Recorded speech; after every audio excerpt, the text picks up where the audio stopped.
Om Shanti. Good morning. आज है 25/1/2025 की मुरली। सुनते हैं मधुर महावाक्य बाप दादा के। मधुर महावाक्य। मीठे बच्चे, चुस्त स्टूडेंट बन अच्छे मार्क्स से पास होने का पुरुषार्थ करो। सुस्त स्टूडेंट नहीं बनना। सुस्त वह जिन्हें सारा दिन मित्र संबंधी याद आते हैं। प्रश्न है, संगम युग पर सबसे तकदीरवान किसको कहेंगे? उत्तर है, जिन्होंने अपना तन मन धन सब सफल किया है वह कर रहे हैं, वो है तकदीरवान।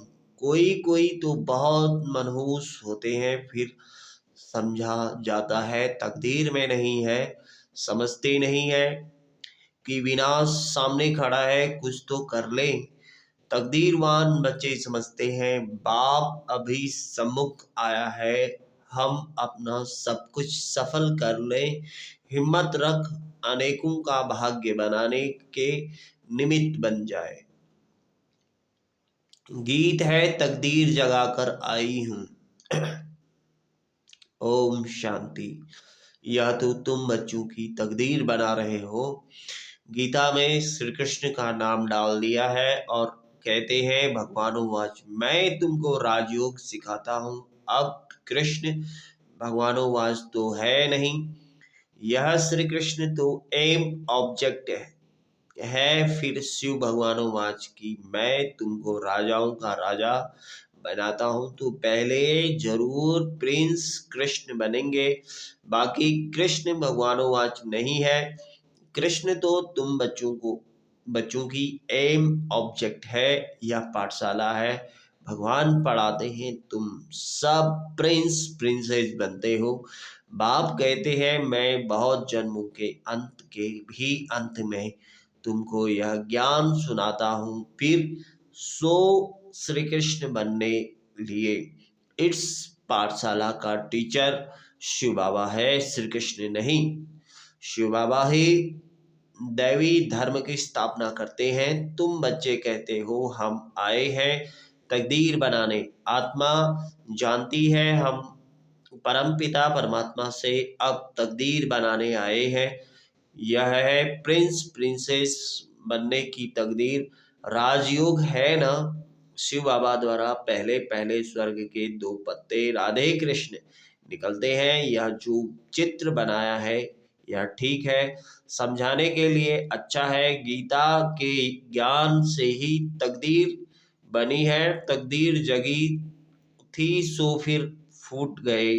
बहुत जन्मों के अंत में तुम कदम एकदम तमो प्रधान बेगर बन गए हो।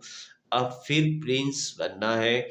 पहले तो जरूर राधे कृष्ण ही बनेंगे, फिर उन्हों की भी राजधानी चलती है। सिर्फ एक तो नहीं होगा ना। स्वयंवर बात राधे कृष्ण सो फिर लक्ष्मी नारायण बनते हैं। नर से प्रिंस व नारायण बनना एक ही बात है। तुम बच्चे जानते हो यह लक्ष्मी नारायण स्वर्ग के मालिक थे। जरूर संगम पर ही स्थापना हुई होगी, इसलिए संगम युग को पुरुषोत्तम युग कहा जाता है। आदि सनातन देवी देवता धर्म की स्थापना होती है, बाकी और सब धर्म विनाश हो जाएंगे। सतयुग में बरोबर एक ही धर्म था, वह हिस्ट्री ज्योग्राफी जरूर फिर से रिपीट होनी है। फिर से स्वर्ग की स्थापना होगी, जिसमें लक्ष्मी नारायण का राज था, परिस्तान था, अभी तो कब्रिस्तान है। सब काम चिता पर बैठ भस्म हो गए जाएंगे। सतयुग में तुम महल आदि बनाएंगे, ऐसे नहीं कि नीचे से कोई सोने की द्वारिका व लंका निकल आएगी। द्वारिका हो सकती है, लंका तो नहीं होगी। गोल्डन एज कहा जाता है राम राज्य को। सच्चा सोना जो था वो सब लूट गया। तुम समझते हो भारत कितना धनवान था, अभी तो कंगाल है। कंगाल अक्षर लिखना कोई बुरी बात नहीं है। तुम समझा सकते हो, सतयुग में एक ही धर्म था, वहां और कोई धर्म हो नहीं सकता। कई कहते हैं यह कैसे हो सकता, क्या सिर्फ देवताएं ही होंगे? अनेक मत मतांतर हैं, एक ना मिले दूसरे से। कितना वंडर है, कितने एक्टर्स हैं। अभी स्वर्ग की स्थापना हो रही है, हम स्वर्गवासी बनते हैं, यह याद रहे तो सदा हर्षित मुख रहेंगे। तुम बच्चों को बहुत खुशी रहनी चाहिए, तुम्हारी एम ऑब्जेक्ट तो ऊंच है ना। हम मनुष्य से देवता स्वर्गवासी बनते हैं, यह भी तुम ब्राह्मण ही जानते हो कि स्वर्ग की स्थापना हो रही है। यह भी सदैव याद रहना चाहिए, परंतु माया घड़ी घड़ी भुला देती है। तकदीर में नहीं है तो सुधरते नहीं। झूठ बोलने की आदत आधा कल्प से पड़ी हुई है, वह निकलती नहीं। झूठ को भी खजाना समझ रखते हैं, छोड़ते ही नहीं। तो समझा जाता है इनकी तकदीर ऐसी है। बाप को याद नहीं करते, याद भी तब रहे जब पूरा ममत्व निकल जाए। सारी दुनिया से वैराग्य, मित्र संबंधियों आदि को देखते हुए, जैसे कि देखते ही नहीं, जानते हैं यह सब नरकवासी कब्रिस्तानी है, यह सब खत्म हो जाने हैं। अब हमको वापिस घर जाना है, इसलिए सुखधाम शांति धाम को याद करते हैं। हम कल स्वर्गवासी थे, राज करते थे, वह गंवा दिया है। फिर हम राज करते हैं। बच्चे समझते हैं भक्ति मार्ग में कितना माथा टेकना, पैसे बर्बाद करना होता है। चिल्लाते ही रहते, मिलता कुछ भी नहीं। आत्मा पुकारती है, बाबा आओ सुखधाम ले चलो। सो भी जब अंत में बहुत दुख होता है तब याद करते हैं। तुम देखते हो, अभी यह पुरानी दुनिया खत्म होनी है। अभी हमारा यह अंतिम जन्म है, इसमें हमको सारी नॉलेज मिलती है, नॉलेज पूरी धारण करनी है। अर्थ अर्थक्वेक आदि अचानक होती है ना। हिंदुस्तान पाकिस्तान के पार्टीशन में कितने मरे होंगे, तुम बच्चों को शुरू से लेकर अंत तक सब मालूम पड़ा है। बाकी जो रहा हुआ होगा वह भी मालूम पड़ता जाएगा। सिर्फ एक सोमनाथ का मंदिर सोने का नहीं होगा, और भी बहुतों के महल मंदिर आदि होंगे सोने के।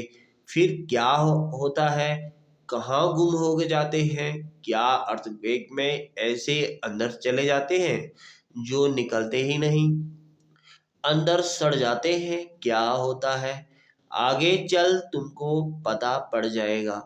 कहते हैं सोने की द्वारिका चली गई, अभी तुम कहेंगे ड्रामा में वह नीचे चली गई, फिर चक्र फिरेगा तो ऊपर आएगी।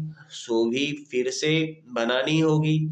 यह चक्र बुद्धि में सिमरन करते बड़ी खुशी रहनी चाहिए। यह चित्र तो पॉकेट में रख देना चाहिए। यह बैच बहुत सर्विस लायक है, परंतु इतनी सर्विस कोई करते नहीं है। तुम बच्चे ट्रेन में भी बहुत सर्विस कर सकते हो, परंतु कोई भी कभी समाचार लिखते नहीं है कि ट्रेन में क्या सर्विस की। थर्ड क्लास में भी सर्विस हो सकती है। जिन्होंने कल्प पहले समझा है, जो मनुष्य से देवता बने हैं वही समझेंगे। मनुष्य से देवता गाया जाता है, ऐसे नहीं कहेंगे कि मनुष्य से क्रिश्चियन व मनुष्य से सिख नहीं। मनुष्य से देवता बने अर्थात आदि सनातन देवी देवता धर्म की स्थापना हुई, बाकी सब अपने अपने धर्म में चले गए। झाड़ में दिखाया जाता है फलाने फलाने धर्म, फिर कब स्थापन होंगे? देवताएं हिंदू बन गए, हिंदू से फिर और धर्म में कन्वर्ट हो गए, वह भी बहुत निकलेंगे जो अपने श्रेष्ठ धर्म कर्म को छोड़ दूसरे धर्मों में जाकर पड़े हैं, वह निकल आएंगे। पीछे थोड़ा समझेंगे प्रजा में आ जाएंगे। देवी देवता धर्म में सब थोड़े ही आएंगे, सब अपने अपने सेक्शन में ही चले जाएंगे। तुम्हारी बुद्धि में यह सब बातें हैं। दुनिया में क्या क्या करते रहते हैं, अनाज के लिए कितना प्रबंध रखते हैं, बड़ी बड़ी मशीनें लगाते हैं, होता कुछ भी नहीं है। सृष्टि को तमोप्रधान बनना ही है, सीढ़ी नीचे उतरनी ही है। ड्रामा में जो नूद है वह होता रहता है, फिर नई दुनिया की स्थापना होनी है। साइंस जो अभी सीख रहे हैं, थोड़े वर्ष में बहुत होशियार हो जाएंगे, जिससे फिर वहाँ बहुत अच्छी अच्छी चीजें बनेंगी। यह साइंस वहाँ सुख देने वाली होगी। यहाँ सुख तो थोड़ा है, दुख बहुत है। इस साइंस को निकले कितने वर्ष हुए हैं। आगे जो आगे तो यह बिजली गैस आदि कुछ नहीं था, अभी तो देखो क्या हो गया है। वहाँ तो फिर सीखे सिखाए चलेंगे, जल्दी जल्दी काम होता जाएगा। यहाँ भी देखो मकान कैसे बनते हैं, सब कुछ रेडी रहता है। कितनी मंजिल बनाते हैं, वहाँ ऐसे नहीं होगा। वहाँ तो सबको अपनी अपनी खेती होती है, टैक्स आदि कुछ नहीं पड़ेगा। वहां तो अथाह धन होता है, जमीन भी ढेर होती है। नदियां तो सब होंगी, बाकी नाले नहीं होंगे जो बाद में जाते हैं। बच्चों को अंदर में कितनी खुशी रहनी चाहिए। हमको डबल इंजन मिली हुई है, पहाड़ी पर ट्रेन को डबल इंजन मिलती है। तुम बच्चे भी अंगुली देते हो ना, तुम हो कितने दौड़े, तुम्हारी महिमा भी गाई हुई है। तुम जानते हो हम खुदाई खिदमतगार हैं, श्रीमत पर खिदमत सेवा कर रहे हैं। बाबा भी खिदमत करने आए हैं। एक धर्म की स्थापना अनेक धर्मों का विनाश करा देते हैं। थोड़ा आगे चलकर देखेंगे बहुत हंगामे होंगे। अभी भी डर रहे हैं, कहाँ लड़कर बॉम्ब्स न चला दें। चिंगारी तो बहुत लगती रहती है, घड़ी घड़ी आपस में लड़ते रहते हैं। बच्चे जानते हैं पुरानी दुनिया खत्म होनी ही है, फिर हम अपने घर चले जाएंगे। अभी 84 का चक्र पूरा हुआ है, सब इकट्ठे चले जाएंगे। तुम्हारे में भी थोड़े हैं जिसको घड़ी घड़ी याद रहती है। ड्रामा अनुसार चुस्त और सुस्त दोनों ही प्रकार के स्टूडेंट हैं। चुस्त स्टूडेंट अच्छी मार्क्स से पास हो जाते हैं, सुस्त जो होगा उनका तो सारा दिन लड़ना झगड़ना ही होता रहता है। बाप को याद नहीं करते, सारा दिन मित्र संबंधी ही बहुत याद आते रहते हैं। यहाँ तो सब कुछ भूल जाना होता है। हम आत्मा है, यह शरीर रूपी दुम लटका हुआ है। हम कर्मातीत अवस्था को पालेंगे, फिर यह दुम टूट जाएगा।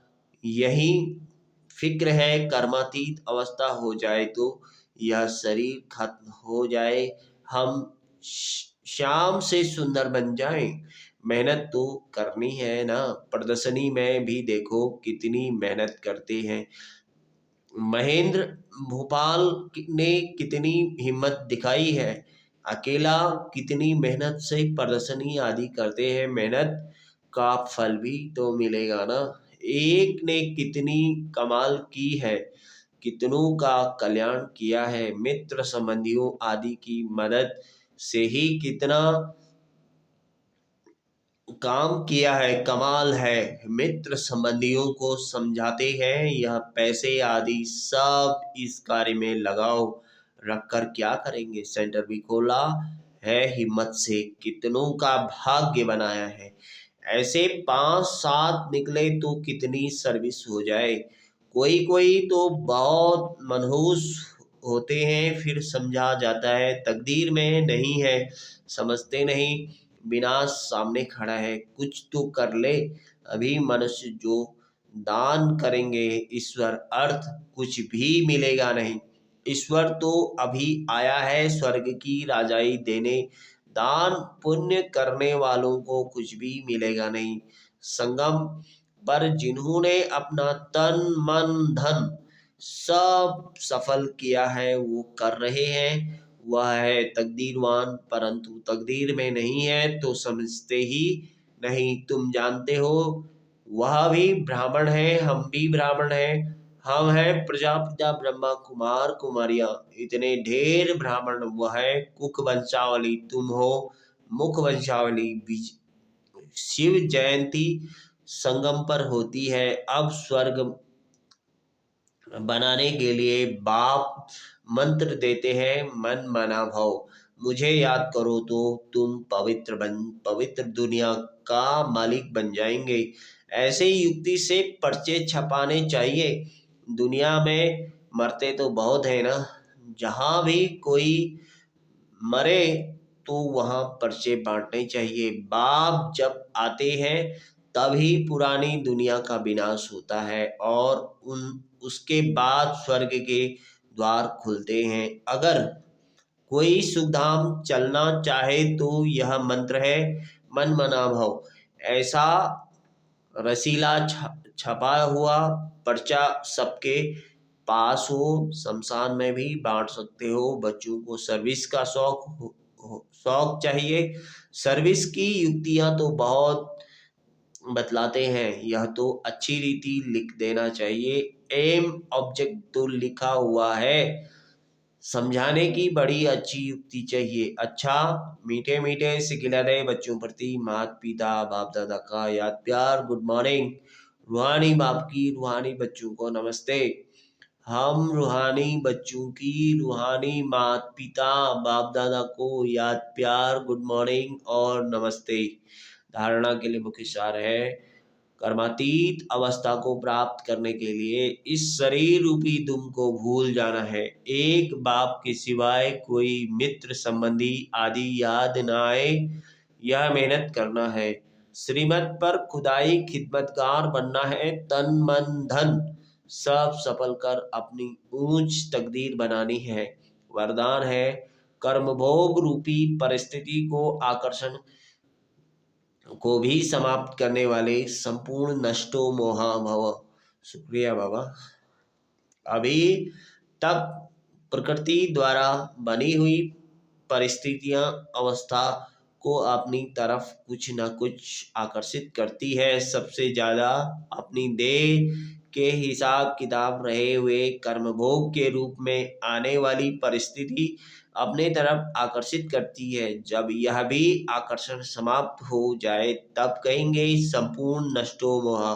कोई भी देह की व देह की दुनिया की परिस्थिति स्थिति को हिला नहीं सके, यही संपूर्ण स्टेज है। ऐसी जब ऐसी स्टेज तक पहुंच जाएंगे तब सेकंड में अपने मास्टर सर्वशक्तिमान स्वरूप में सहज स्थिति हो सकेंगे।